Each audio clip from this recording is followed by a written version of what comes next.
The Boss Hole Chronicles are brought to you by Real Good Ventures, a talent optimization firm helping organizations diagnose their most critical people and execution issues with world-class analytics. Make sure to check out all the resources in the show notes and be sure to follow us and share your feedback. Enjoy today's episode. A very happy new year to all of our friends out there in the Boss Hole Transformation Nation. Welcome to the Boss Hole Chronicles. I'm your host, John Broer, and this is our first episode of the new year of 2023.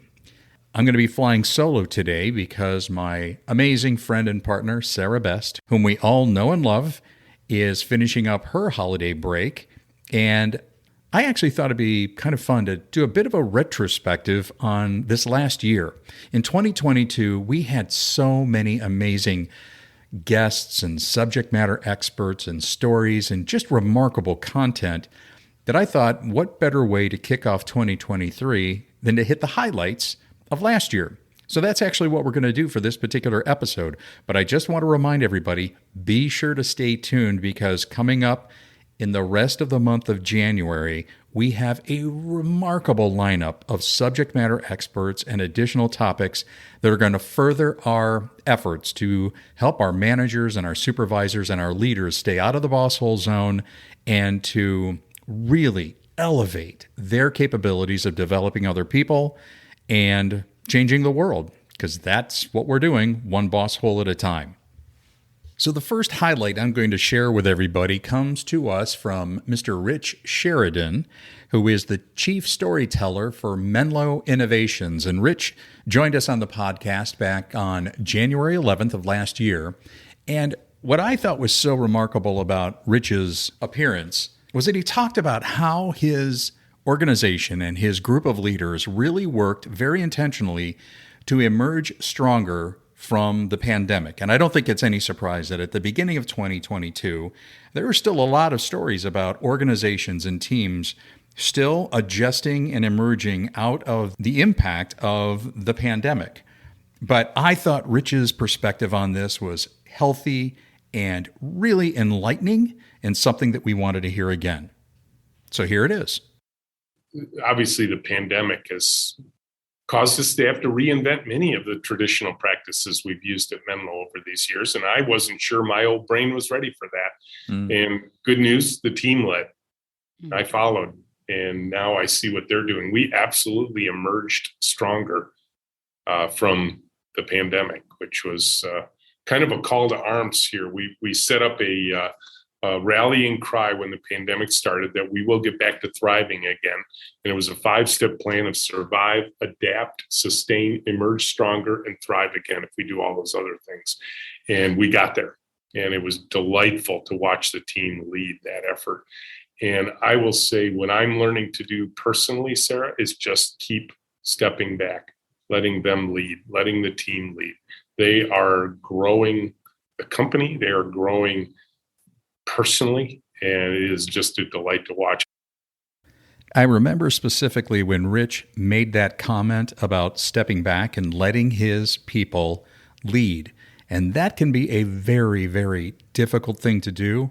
But I would encourage you, go listen to the entire episode and check out his 2 books, Joy Incorporated and The Chief Joy Officer. Both great reads, and I believe he is going to have another publication coming out soon. But once again, a leader who understands when he needs to step out of the way and let his people move things forward. Okay, so up next, and related to that, we heard on May 10th from Mr. Rodney Eason. And we've known Rodney for years, but Rodney is, as we say in our show notes, he is a powerhouse in the world of human resources, has a wealth of information. But what I thought was so insightful and remarkable about this episode was what Rodney articulated as the great differentiators for effective leadership. Now, there are a number of them, but he highlights a few in particular that I thought were worthy of highlighting for this particular episode. Let's check it out. Okay, so let's dive in. What are some of those must-haves that leaders can't do without these days? I think it's important that leaders understand, first of all, the importance of creating an environment of two-way communication. Okay. A lot of the mentors I had younger in my career, it was very one way. I mean, they pretty much told you, here's what it is, here's what you need to do. And it doesn't mean that's wrong, because I think you got a lot of good guidance. But the narrative and the tone at that time was, you receive the feedback, you go do something with it, and they'll give you more feedback. Right. So that was just the tone at the time. Well, what is transitioned to, which I think is much more effective, is really establishing a culture of two-way communication, where not only do you get the mentoring, the feedback, the coaching, the developing, but you also create a space for that employee to also give feedback back to that leader, which could include more of a partnering relationship, a collaborative relationship in growth and development, but also in things like feedback. I think leaders, if you think about being a boss, so one way of staying out of that space is to really make sure you stay in a position of self-awareness. It is not easy for some leaders to get feedback, but I think it is more critical that you have a general understanding of how you're perceived, how you lead, your ability to transition between different styles of people who work under you, how you delegate work, how you set people up for success. If you don't know that, you could be operating, which we've all heard of, blind spots. And that is much more significant now than it was before. So I think two-way communication would be the first thing that is important. Now, that's not just the tactical work, because I think most people will go there and say, hey, here's what we need to get done for the week, done for the day. That is important, but it has to extend into growth and development support. It also has to extend into a much larger conversation we're having, which I'm very, very happy that we are having, around this whole notion of well-being. And it's asking simple questions like, how are you doing today? How's your week going? How's the family? More frequently, not just as an opener, not just as a nice to talk about, but real care and empathy and interest in how your employees are doing around that conversation. So as you start to listen to these highlights, you're going to hear a couple of real themes come through that really emerged out of our program last year. Rich gave us a great example of how leaders need to step out and step back and let their people do what they've hired them to do, to leverage that creativity and that natural behavioral and leadership DNA that each and every one of those individuals possess, and let them do their work. And they may do it differently than you, but that's okay. There's a reason that diversity and that ability to belong and contribute is so critical, which you'll actually hear more about later. And then with Rodney, the idea of establishing authentic, transparent communication and having a general interest in the well-being of the people on your team literally will transform that working relationship. Okay, so we're off to a great start. Our next highlight comes to us from Dr. Matt Pepsel, who is otherwise known as the godfather of talent optimization. Matt is at the Predictive Index, and we've been working with him for a number of years. But what is really cool about this episode is when he talks about the killer bees. And this is also something that you can find in his new book that is publishing this year. So be sure to check out the show notes and check out Matt's contact information so you can get on the pre-order list for his new book, Expand the Circle. And I saw this happening a lot right after the pandemic when people had this reprioritization of their values. And I found a lot of people were going through what I was going through, and I call it the killer bees. There were three things that we need in life. We need being, belonging, and something bigger than myself, right? And I call them killer bees because for our employees, when these needs aren't met, it kills their productivity, it kills their performance, their intent to stay. Everything bad comes from that.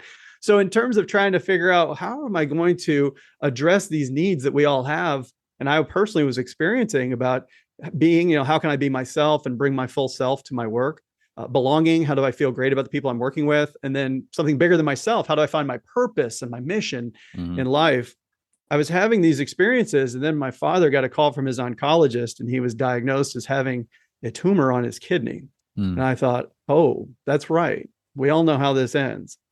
And I started to, he's gone through a lengthy recovery process and he's doing well now. But at the time I was like, I got to get my stuff together here. Yeah. And I started to reconnect with some meditation and some mindfulness practices from the past. And one of the techniques I learned was called expand the circle of compassion. And you basically wish well for yourself and then your close family. And then you move out to some of your distant family, perhaps, and then maybe your coworkers, maybe an enemy, and eventually all the way out to every being in the universe, if you will. Mm-hmm. And I thought, oh my God, this is exactly how I've approached Western leadership.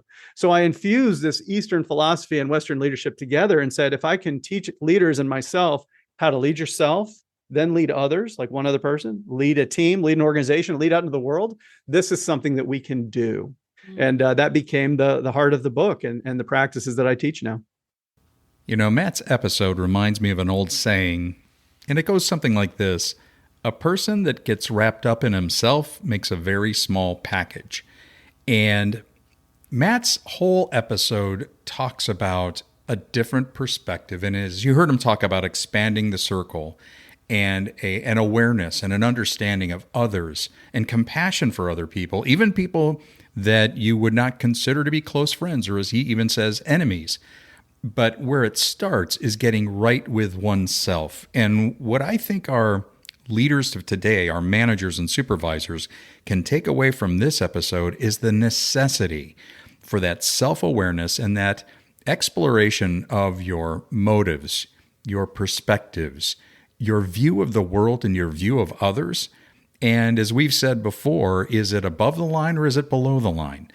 Trying to take that time, that quiet time of whether it's prayer or mindfulness or some moment in your day where you can find that centeredness for yourself, because that's going to completely change the way you look at others and ultimately how you engage with other people.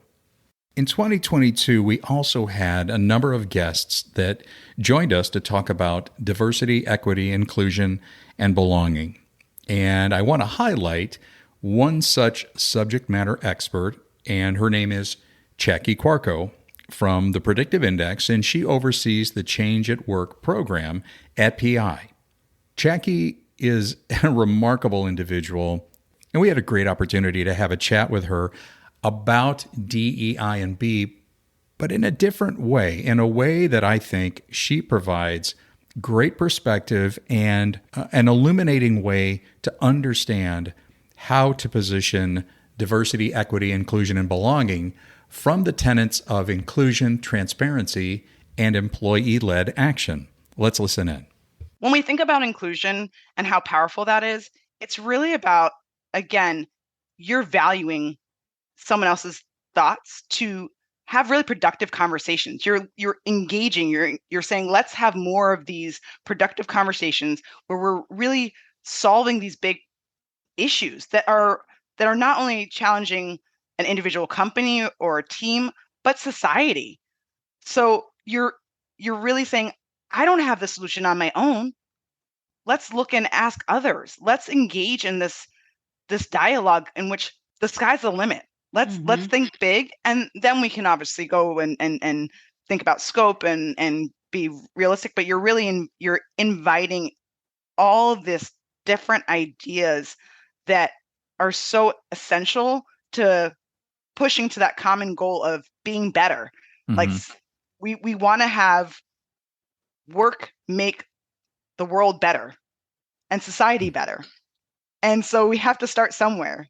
And so we can only do that when we bring in others and more voices. So that's the inclusion part. We want to solve business issues, and the hard issues, the hard-hitting issues are, will require perspectives because that's why they're hard-hitting. They're not simple. If they were simple, then we would have solved them already. Yeah, right. If they were simple, everybody would be doing them because they could do them. Right. So it's that specific actions within talent optimization that really can advance the company's bottom line. So if I may, I just want to call out to our listeners and our potential boss holes that are listening in, because we do have people out there that may not admit it, but I know they're listening going, gosh, I don't want to be a boss hole. But the antithesis of that, or a question they should ask themselves then, Jackie, would be, am I being proactive about inviting more people in? Because one of the telltale signs of a manager in the boss hole zone is that he or she is going to or picking favorites or playing favorites and going to the same people. They're hearing the same voices all the time. That's a great way just to sit back and do some soul searching and saying, am I breaking free of that? And am I inviting more and diverse and unique people to share their perspectives? And is that helping to broaden my understanding of what's happening or how we can grow? That's an easy takeaway right now. Absolutely. If I were to reflect on my former boss holes, and then think about the amazing managers that I had that really were instrumental in my growth, it was people who recognize, here's what I know and my expertise. Now, what are the gaps that I have, that of perspective, of knowledge, of expertise, and how do I balance that? It's creating a balanced team. Sarah, I love that you kept saying adapting. You need to be able to have an adapting team that can pivot. We know change is the only thing that's constant. Mm-hmm. And so we need to be able to build these teams to be able to adapt and to be successful. And so in order to do that, you have to take inventory of current state. And so one thing that a manager can do, and this happens a lot, and PI's tool is great at doing this, is assessing what is the strength of my team, the current team. What are we doing really well at? What are some caution areas that we need to keep in mind? And as we are forging to certain initiatives or objectives, do we have the right people that have the right experience, thoughts to help us get there? Mm-hmm. And what's missing, and how do I get that from a different group that I don't even know exists maybe? So it's that unforeseen, unknown talent. And it's really tapping into what you don't see, the potential that just is sitting somewhere, but it's not been in reach to you because of your various experiences, John, that you were saying. You just don't know that they exist. One of the things that we've wanted to do on the Boss Hole Chronicles is to challenge conventional thinking. We simply cannot rely on the old, outdated management practices and techniques that we've been using for the better part of the last century. Truth be told, they are just insufficient for developing a more engaged and productive and healthier workforce. So when I think of the kind of perspective that experts like Jackie can provide, it's a way of challenging the status quo and perhaps even the way we've gone about making decisions and even the people that we've included in that decision-making process. Are we inviting more people, different people, to the table and making them a part of the conversation? And only when that happens are we going to be able to broaden our own perspectives of our workplace and the world around us. So not only do we like to push the boundaries, we also like to give you very practical tools that you can begin to use right away. And so back in October of last year, we were joined by Jason Lauritsen, who has his own consulting practice. But the reason we really wanted to hear from Jason was the check-in method, something that he has developed and he shared with us on the podcast. And as a matter of fact, go back to that episode and check out the show notes because there are a ton of resources that he offered up. But what was most remarkable and enlightening from what Jason shared is the idea that work is a relationship. Let's check this one out. When you start to understand that work is a relationship, things start to shift. You start to think and see things completely different. And then you need the tools. You need to understand it. And I think, John, I don't remember if I shared this with you, but I think for me, this all started the check-in, what with the sort of the initial kernel of the check-in method that I teach started clear back when it was one of my first corporate HR jobs. I'd been hired I'd been a recruiter, an external, like a headhunter. Mm-hmm. I had run a team. I owned my own small company. And then that I'd left there and was looking for another role. I got hired as a recruiting manager for my first ever corporate HR job. I knew nothing about corporate politics. Back to the conversation we were having earlier about me I was a bit of a bull in a china shop early in my 20s. I was shot out of a cannon. And so, and I'd been in sales. And so I come into corporate HR and I get dropped into this team, and I had an underperforming team. I started just doing what I needed to do to fix it. Like my customers were my internal managers that we were supporting. Right. The team prior to me hadn't been, or the manager prior to me, that team hadn't been performing. At any rate, so we started fixing that. But I'm having one-on-one. My boss was not a boss hole, was an anti-boss hole, but and she and I would have one-on-ones every week. And every week in those one-on-ones in the early days, there would be some version of one of my peers had gone to her to complain about my behavior somehow. Something I was doing that was not appropriate or not working for them or whatever. And every week she would give me this feedback, and I would take this feedback and I would sort of be puzzled by it. And I'd be like, okay, and I'll try to do better. And then the next week, something and something and something and something. All meanwhile, I'm getting my job done, right? My performance numbers are good, but I keep getting this feedback. And it got to be pretty frustrating. And finally, one day, I just had enough of it, I guess. And she's like, another one of my peers had complained about me again. And I finally said, I said, what do you want from me? Like, what do you want from me? I don't understand. And it's a bigger conversation than that. But like what happened was that prompt cracked open a single conversation that changed everything. For whatever reason, we both knew we needed to have this conversation, but for whatever reason, we couldn't get there. She couldn't get there. Probably because she didn't want to deal with the conflict with me because I was a pain in the ass, let's be honest. And so, but we had this conversation and we got really clear. Both of us needed to make some adjustments. I definitely needed to change some things in my understanding. She needed to change how she was thinking about it and seeing it. Everything changed. Like my relationship with her changed, my performance on my job changed, my performance with my peers changed. One conversation. And this is the thing that I think that has always been with me, because when I think back about then the next 25 years of my career or whatever it's been, I look around and I see that everywhere. Our inability to have these conversations that really matter is at the heart of why we can't get this right. And I think that's even well-intentioned people end up behaving like boss holes because they can't have the conversations that really matter. And that's what the check-in method is all about. And so that's what we try to teach people and help them, is how to show up in a way to have those conversations and give them the tools. So like I said before, go into the show notes from Jason's episode and download those resources and check out the check-in method. It absolutely works, and it is something you can start to use right away. So in the fall of 2022, the Boss Hole Chronicles had a milestone event.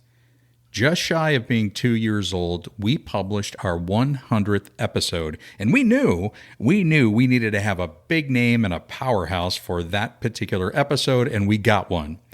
His name is Aaron Dignan, and a lot of you already know his name. He is the author of the best-selling book, Brave New Work, and he also has a podcast of the same name. But I have to tell you, if you want to really understand what the future of work needs to look like, and actually the future is already happening right now, you need to read, listen to, and understand the work of Aaron Dignan. So I thought this would be a perfect highlight to finish the highlights of 2022.